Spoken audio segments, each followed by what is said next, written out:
kukuza uwekezaji nchini kunawezekana kutokana na uwepo wa amani, usalama na utulivu wa kisiasa.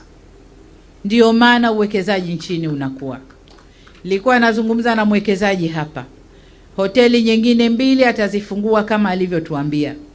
Sasa huyu ni mmoja, lakini wawekezaji wa aina hii wapo wengi. Wanavutwa kwetu kwa usalama, amani na utulivu wa nchi yetu. Sasa kwa wale wanaochokorewa masikio kuvunja amani ya nchi hii, ni wasihi, acheni mara moja. Acheni mara moja.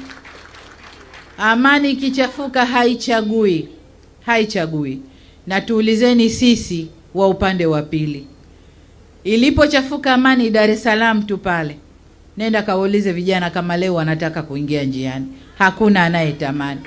Kwa hiyo amani ikivunjika haichagui. Niwaombe sana, maendeleo yetu, kunawiri kwetu, kupendeza kwetu, kulala na kuamka salama, tutunze amani ya nchi yetu. Tofauti za mawazo zipo, lakini zisitugawe wala tusiharibu utulivu wa kisiasa na amani ya nchi yetu. Tanzania oye!